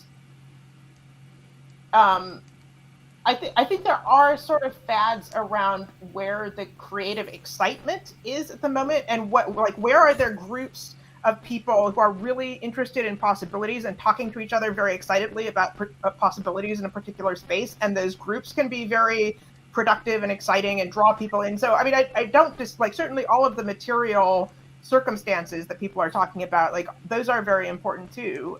But for me, like, a large part of what launched my career in the particular direction that I took was the fact that there was this very, like, yes, very niche, but very active and excited and interesting interactive fiction community that I could join. And when I joined it, people would give me feedback about my work.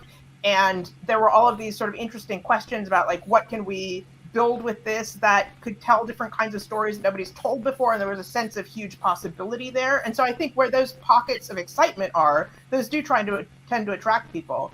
But I don't know, you know, where those are always going to wind up. And certainly from the perspective of the game industry, there are shifts basically every few years about what people think is the current, like, new hotness that's the most exciting thing to think about. So who knows?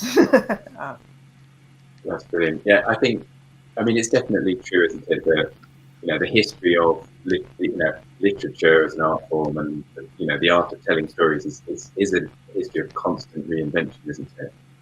Because people are always, you know, looking to do something different from their predecessors. So there's always that sort of Oedipal anxiety, isn't there? You know, the desire to push forward and move away from what's come before and do something new. Which is why it's so, you know, why it's so rich and so exciting. There's so much more we could talk about, but I'm going to throw it open and take some questions from the floor now. So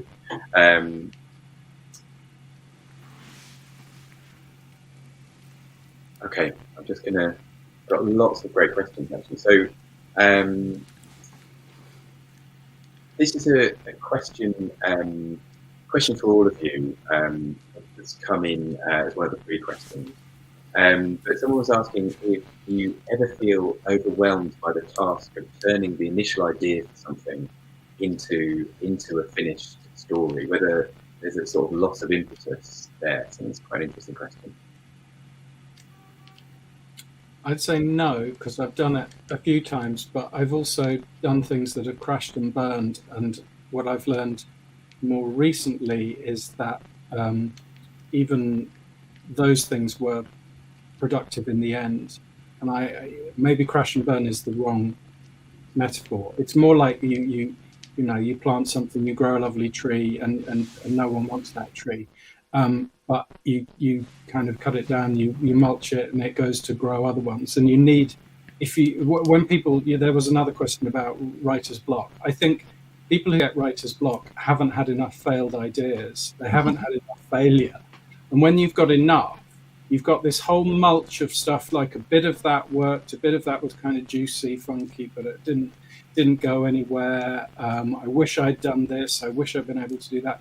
And that turns into being kind of fruitful on a more general level, which is you have so many things that you've not carried through, that they are there as nascent ideas that kind of come up subsequently.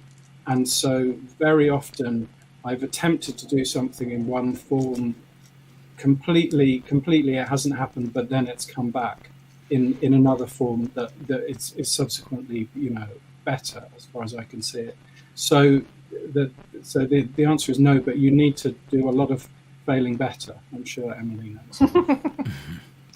Yeah, I mean, I would agree with that as well. Not just the end point, but I think a lot of this is around sort of what your toolkit is as a writer, or how many times have you done it before? Like, do you understand? I mean, one of the sort of pieces of game industry terminology is the idea of scoping a project. And one of the things that you need to do if you're planning with a team of something that you're going to build is spend some time, working out, like, okay, what are all the resources that we need to build this? How long is it going to take? Like, who do we need to hire, and all this kind of stuff. And that same process can apply even to much sort of smaller creative projects. But sort of having enough experience of, I'm sitting down with an idea, I'm looking at that idea, there are certain things about that idea that I already know from the outset, like there's going to be a challenge here. This piece is going to require, quite a lot of work to get done. I'm going to need to do a bunch of research to support this idea. And then there are a couple of areas that are just total unknowns. And so, one of the things that you can do at that point, again, even as an individual, is prototype those things that seem unknown and scary first. And whether that means, by prototype, you mean like write a little draft or an outline to work the plot out, or whether, from a lot of my projects, prototype means sit down and write a piece of code and see whether the result of that code is anything that's at all interesting or fun. But you go through that process to kind of remove the ambiguity as much as possible from the project that you're planning. And then from then on, you have some idea of the shape of the project, how hard is it going to be, how long is it going to take. And then when you do get stuck, you have some additional tools from past experience to kind of unstick yourself again. And one of those tools can be cut things, right? Like in games, we're constantly de-scoping and saying, you know what, like this character, this level, this storyline, it's gone. We're done with it. It just can't fit. And that's okay too. That's really interesting. So it's almost kind of a model that pushes you forward, because you've got this, it's almost the momentum there. Adam, I know, I think I remember reading that your first attempt to write a novel, you initially abandoned and then resurrected, and it did become one of your published books. Is that right? Yeah, well, the first one that did anything of any note, yes, yeah.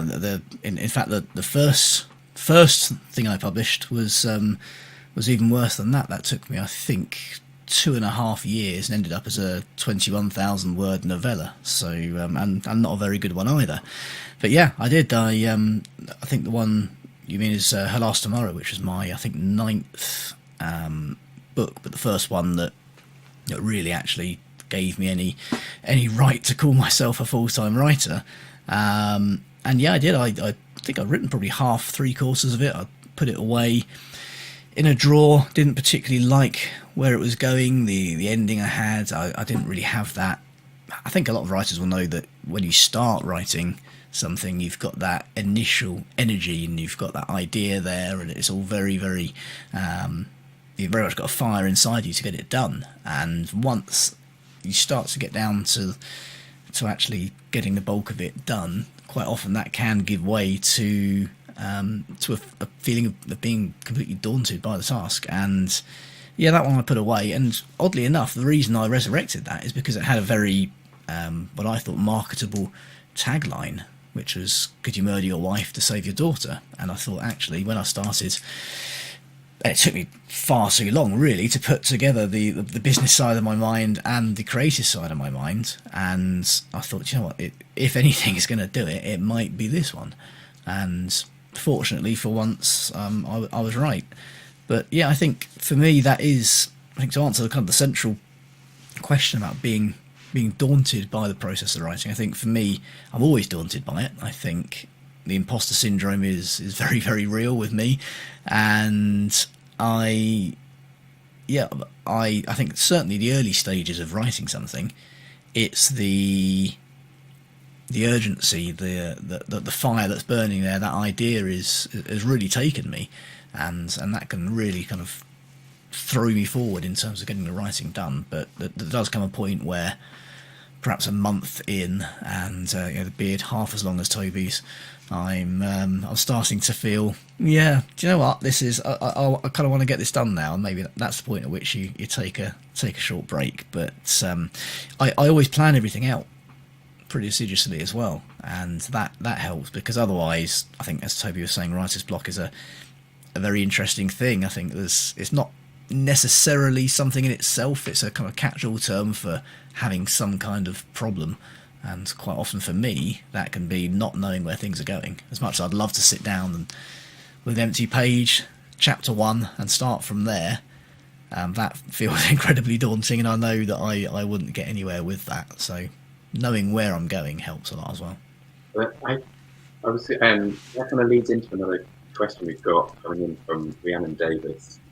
What genre is your favourite to write in? And that's for all of you. But I'm guessing, Adam, that one of the reasons why you have everything so planned out is because that's what the thriller and the crime novel requires, is a tightly plotted. You need to know where you're going. It's you can't just sort of wade in without knowing who the murderer is, kind of thing. It does help. It does help. It's ultimately you're going to have to do that legwork either up front or at the end, when you have to pull it all apart because nothing has quite come together and you've got lots of loose threads, and you have to either you're going to have a much bigger editing job at the end or a much bigger planning job at the front. You're either going to front load it or back load it. I prefer to front load it because that makes it far less daunting. But I think when I say planning things, I don't necessarily know absolutely everything. I'm not getting to the point where I haven't got that fire still burning over the story. I like to compare it to when you're going on a long car journey and you set your sat nav at the start of it, you're putting in your destination, you know where you're going, and you know the route it's going to take you. But if you hit some traffic along the way, or if there are roadworks, or if it decides there's a better route, or if you accidentally turn left, you're not going to not get to Dundee. It's just going to take you around a slightly different way to get back there. So I quite often liken it to that. I do give myself permission to go off piste, or decide that someone else did it, or it. And even so, there's still going to be far less tidying up to do at the end than if I hadn't planned any of it. And so, what is your favourite of the different genres that you write in? Do you have a favourite? Usually, everything I've written really tends to be in the kind of crime and thriller genre, mainly because that's what I'd been reading a lot of when I started writing and publishing, and I've kind of fallen into that. I read across lots of different genres. In fact, it tends to be less crime and thriller because I'm writing it. It feels like a bit of a busman's holiday, and I want a bit of time off at the end of the day to read something else. But I think in terms of my favourite to write in, it will be probably the one that I've not written in recently. So if I've done a few murder mysteries, then psychological thrillers will appeal, purely because it's all about, I guess, energising different parts of the creative mind. Sometimes if you've written the same thing, not the same thing, but the same style, perhaps 2 or 3 times in a row, you start to feel as if you're getting a bit burnt out and you need something else to energise those creative muscles. So I'd say whatever I've not written in a while will be what I like writing the most. Yeah. And Emily, how about you? Is there a particular Yeah, genre I mean, this is an interesting question because, as a game writer, you don't always get to pick your genre. Like, you're often, you're hired as a freelancer for a client who has a particular game in mind, or you're working at a studio that works in a particular IP, and that's what you're doing. And I have worked on things that have, sort of a wide range from sort of science fiction, fantasy, historical, slice of life, romance, like it just, kind of where are we at the moment and what do we need to focus on. But for myself, I really like things that give me enough sort of proximity to the characters to really spend some time with them and get to know them.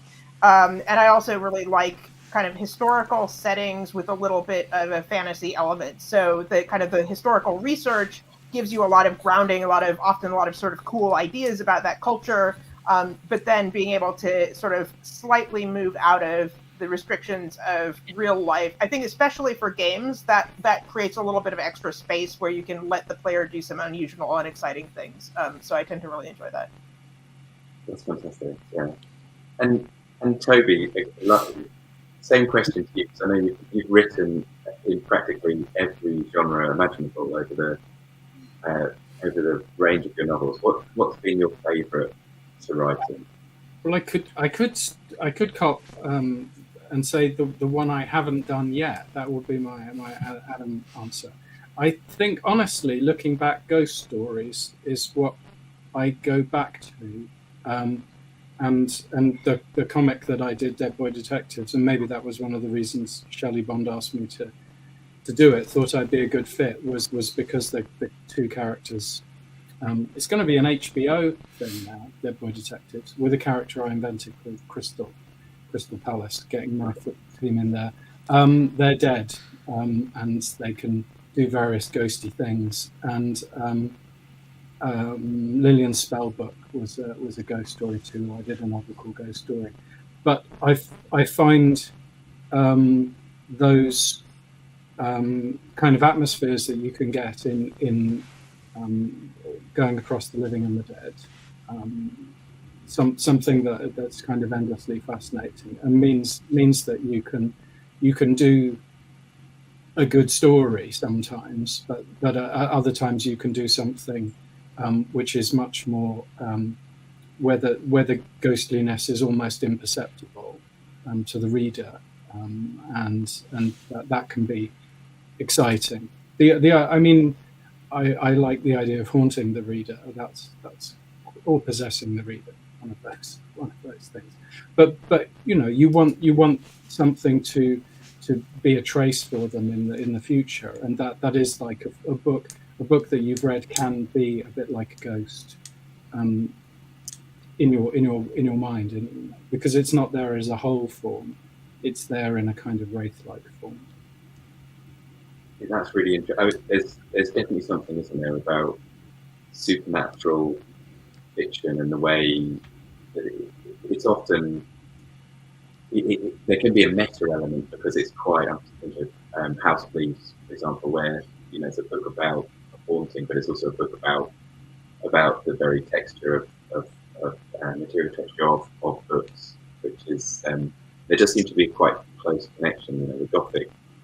I have a Mark Danielewski story who wrote House of Leaves, which is it's not exactly a ghosty one, but for about 2 days after David Foster Wallace died, which was quite a terrible thing, because he was a writer I really loved and was very kind of followed very closely and was so kind of intelligent and interesting. I was convinced that I'd kind of met him in Paris and gone to dinner, and we got on, and then I realized about 3 days later I was remembering Mark Danielewski instead, who'd worn a bandana at a reading, and that had completely sent my subconscious off, and then it was even worse, because no, I never met David Foster Wallace, no, but I felt I was haunted by him.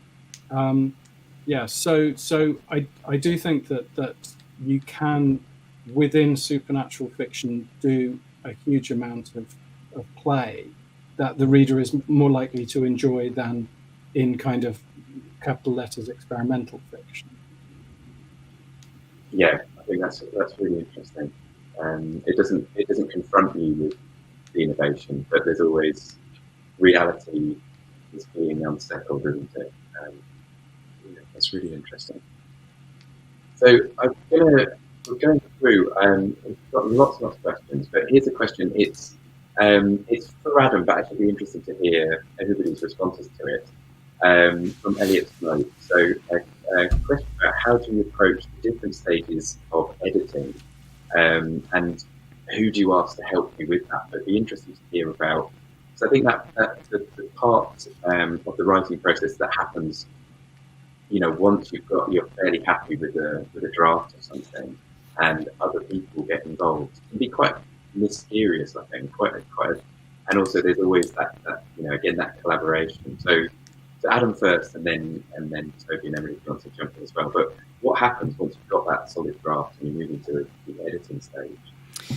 Well, I'm always the first one to go through it again to make sure that the very worst bits are taken out before they ever see the light of day. But then it's normally family and friends, because I can trust them and not look too daft in front of them if there's anything bad still left in there. And then it goes off to professional editing. So I guess much the same as any traditionally published author would. They'd look through it themselves. They might have somebody they would trust look through it as well, and then they would send it to their publisher, who would put it through the editing process. So it's very, very similar. Only rather than emailing it to myself as the publisher, who then emails it onto the editor, I just send it straight there. My answer would be quite similar, I think. My partner is my first reader. She teaches English literature, but she is just a good reader and gives me very tough advice. She's also been a proofreader, so she picks up all the typos and things. But she gives me kind of fundamental feedback, and then it does go to my agent, but she's not a very hands-on one in terms of text, and then to my editors, who are Sam and Ellie at Galibega. And certainly for Wrestliana, which is a non-fiction book, and someone I also noticed in the chat asked whether creative writing covers non-fiction. I'm not sure if it does at Bedford, but Birkbeck it certainly does. There's a non-fiction route through our MA, and you can do a creative and critical writing MA as well. But in terms of the sort of editing, Sam particularly took apart the memoir I did, Wrestliana, which was about an ancestor of mine who was a wrestler as well as a writer, and me not being a wrestler. Sam's edit on it was one of the most psychically disturbing things I've ever gone through, because it was like a very accurate mirror of myself at my most vain and cuttable. So I'm very grateful for it in retrospect, but sometimes you need someone to say, no, you are being an arse there. I hope no one flips that bit. Yeah, I don't want to sort of take too extensive an answer, but in games there are a couple of other sort of routes that things can go through. So you often have some kind of process for feedback internally at a studio. So Fail Better does have an edit process, but if you're doing a completely indie game, and indeed a lot of my initial games, I would send them out to a beta tester or several beta testers who are friends of mine. And so again, it's that kind of friends and family thing, except with a game, you not only need feedback on, is this any good, but you also need feedback on, is it broken? Is it playable at all? Like, if you type the wrong thing, can it just fall over? And so part of that was just getting back lots and lots of transcripts from people playing and getting to see how that went. And then the other kind of elements that you might not expect about games writing if you're coming in from another medium are that we also often wind up being involved in VO recording. So you might actually be in a studio or remote into a studio while an actor is performing your lines and being on the spot to give them a little bit of context about what they're performing, or actually to do some rewrites on the spot if you wind up writing some lines that just are running too long or too hard to say, like you wind up having to do a rewrite in the moment. And then localization as well. You can wind up needing to give advice to people who are translating the pieces of your game, and sort of tell them like, oh, okay, like, yes, there's a character name, but because we're translating to Italian, I now need to tell you what gender that character is, where in English it didn't matter. So there's some sort of extra stages, basically, to what that's typically like. That's really interesting. Yeah, I mean, it's three similar but divergent processes. Yeah. That's really interesting. It's flown by, and we're running up towards 8 when we're going to stop. But there are two really interesting questions, like lots of interesting questions in the chat. There's two that I thought might be really interesting. So maybe we'll do some quick responses to these two. So the first one is from Alexis Whedon for Emily, but I think again applicable to all of you if this has happened. But she was saying she loved the notion of fan creativity that Galatea gave rise to, which I can totally understand, because it's incredibly engrossing, and the character really, the way you wrote that character, it really lives on the screen. Did that make you think? So Alexis asked, did that make you think differently about the work that there were these fan responses? It did. I mean, partly I was just surprised because as I said, I really wasn't expecting it to be played by very many people, and certainly I wasn't expecting it to get that strong a response. And I should also say, like, in addition to the positive fan responses, I also got some really angry, unpleasant email, including a guy who is like, I can't get Galatea to sleep with me, and that shows what's wrong with women today. And I was like, oh, okay, that you're telling me a lot about yourself here, and not very much about my game, honestly. So, it was surprising to me that people had such strong feelings about it. That was just something that I hadn't particularly anticipated, but it also led me to sort of understand that at a certain point, the work is not entirely just mine anymore, right? Like, it exists in a place that belongs to other people as well. And while I might, still have some authorial views about what the piece means and what it's for and all that kind of stuff, like, other people have engaged with it so seriously that they have a kind of creative right to it as well, in my view. So that's really interesting.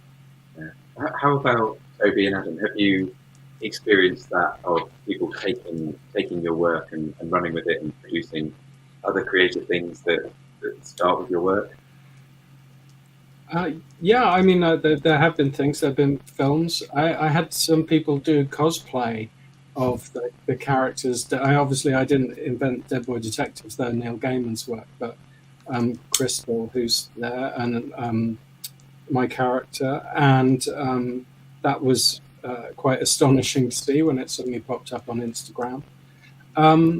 I think at the moment the thing I'm doing on Substack, a writer's diary, is something where I'm getting a lot more sense of a readership, because things go out every day. It's like a diary entry every day. It's not what's actually happening to me, but it's kind of intensified and dramatized version of bits of my life and bits of me, and I can set that up, or I can press send, which is always very nerve-wracking, and then get a reaction. But also the reading of it, the time scale of the reading of it is a year, and people can't get out of that. That's the thing I wanted to do for quite a long time. I had my ghost story idea was to do a ghost story people could only read during the hours of darkness, when it was actually dark outside where they were.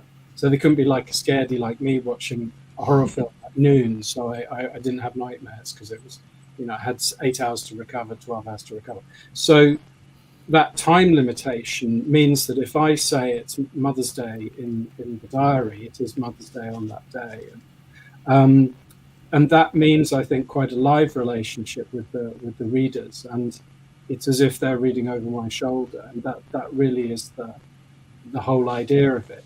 And then interacting with them in other ways, through Twitter, Facebook, other things, what they like, seeing the reading figures. That is quite different to finishing a book, editing it, sending it off, and not actually being there when people read it. This is the closest to being there when people read your work that I've had. Adam, do you have any similar kind of Yeah, it was touched on a few moments ago about how readers interpret your characters and your stories, and how they kind of regurgitate that, I guess, in their way, and how they interpret things is a form of fan creativity in itself. And always fascinating when people say, you know, who they would see playing characters on TV and what have you, because I'm not very visual in that sense. I know what very few of my characters look like. I don't tend to describe those things unless I think it's going to be relevant in some way in the book. But I think for me, one of the times that kind of fan creativity came through in a very different way was when a band got in touch to say they wanted to make an EP about one of my books, and not one I necessarily would have expected either, but I think they were looking for sort of adapting books as music in some way, which I thought was quite an interesting concept. So I think that's probably for me was one of the times where I thought, yeah, it's very odd. I mean, it's a great honour to hear that, and very interesting, but also, yeah, for me, kind of sitting in my converted garage writing silly stories, it does it does kind of strike me as slightly odd when I see things like that, but lovely all the same. Oh, fantastic. It is. I mean, it is fascinating to hear about people. People do respond, don't they, to artworks, and create new things. And it's one of the great things about creativity is it's always spiraling, and more creativity emerges. And as I think you kind of alluded to, Adam, when you were talking, we do live in times where creative practices are squeezed, perhaps not seen as particularly serious endeavours. There seems to be a challenge around the arts and humanities generally in terms of the way that it's perceived. But there's this incredible vibrancy in it. I was trying to sort of make the point in my introduction that this idea of telling stories, the idea of being playful with language and narrative and characters, seems so fundamental to me. It seems to be just something that people are hardwired, all people are hardwired to do, and that's why it's so so wonderful to see that spirit is still alive. We've got time just for one very quick question, which I thought was a great question that came up, not completely relevant to what we've been talking about, but there's a question from the user Shampoo478. But it's a question for Emily, and it was a great story that I can't remember where, but I've heard Alan Moore tell a story about how one of his characters from one of his early graphic works mugged him in a subway or an underpass in Northampton one time, which is just a wonderful story. And he tells it very straight. This happened. One of his characters came to life and accosted him. So this is a question for all of you, just very quickly to finish up. Do you ever feel that your characters surprise you, Emily, when you're playing games, but for everyone else? Do you ever have that experience of a character just coming to life and seeming to exist, outside of your own writing? So, I mean, I think the sort of initial context for this question kind of implies, like, basically, does the AI support within a game get you to a point where the behavior is something that resembles free will? And I would say generally not free will as such. I did have an incident in a Versu game, not Blood and Laurels, where a couple of characters during an office meeting scene decided to basically go have sex on the tabletop in front of a bunch of other people because the AI rules weren't written to tell them not to do that. So there are times, those are known as bugs. And we try to you've been hacked by your incel critic. Apparently. Apparently, yeah. So sometimes there are things where the rules of the AI, it is following them correctly, but you've written them wrong, and that's not ideal. But there are also times, and this is what you're really kind of going for at least that I'm going for as an author who works with AI, where the system does follow your rules, but in a way that you personally had not specifically accounted for before. And that can be it's very satisfying where you see a character deploy a line of dialogue that feels right and correct, and it fits because of what's happened so far, but you didn't actually yourself write that exact sequence. And that's lovely. So I will stop there and let others jump in. Yeah, just quickly, guys. What any Yeah. instances where that's happened to you? Yeah, I've had entire characters creep into scenes that have become major characters in the series that I've not even intended. So, and also characters seem to build their personalities as books and series go on in ways that I hadn't intended, or say things, do things that then kind of spawn this butterfly effect that can have all sorts of unintended consequences. So yeah, short answer, yes. My short answer is that it's not so much the characters as the world, and I feel that I know the characters, and then I go, oh no, that's not happening. No, that can't happen to them, and then it's like, oh, that is what's happening to them. That's really terrible. Now I have to deal with the consequences. So it's more the world as a whole that it becomes unpredictable. That's brilliant. Yeah, I think it's a really interesting thing where the creative process does mean that things do spiral, and well, we've come to time now, so I'm gonna wind things up. But it's been wonderful, and I hope everybody watching at home has enjoyed it as much as I have. I'm sure you have. But it's just, I think it's, there is that sort of that sense of pessimism around things changing, and obviously, you mentioned that a really important point about the sustainability of these artifacts and practices and what might happen. But I think it's really heartening to sort of like feel that all of these different kind of creative practices, all of these different ways of telling stories are still captivating people, captivating readers and players, and people still are there. There's this huge audience and this huge appetite for storytelling. So I'd just like to finish off with some word of thanks. Thanks especially to all of you, to tonight's speakers, Toby Lit, Croft and Emily. It's been wonderful, and really, really grateful for your time and all of your insights. It's been really fascinating to hear you talk. Thank you to Professor Andrew Church for introducing the evening. It's huge thanks to Rosie Munro and the events team who've been working incredibly hard behind the scenes to create this beautiful platform that we've been talking on and organising and promoting the event. Thank you also to Professor Alexis Whedon and the Research Institute for Media, Art and Performance, who really encouraged this and helped me to put it together. And also to the head of the School of Arts and Culture Industries, Dr. Carlotta Laria, and the University of Bedfordshire creative writing team, Lizzie McKenna, Keith Jebb and Toby Norways, who've really supported me and helped me. And thank you to everyone at home for attending. Really hope you've enjoyed it, found something interesting and something inspiring to take away. Stay on the stream as we close now for some recommendations from Toby, Adam and Emily. They've recommended works of their own and works of other people that they suggest you try. And there are also some details coming up of future talks that are going to be hosted by the university. The recording of this event is going to stay up on YouTube, so please do share that with anyone who might be interested and wasn't able to make it. And have a really good rest of your evening. Thank you again to everyone for coming, and thank you to our speakers for a really wonderful evening. Cheers. Thanks for having us. Thank you.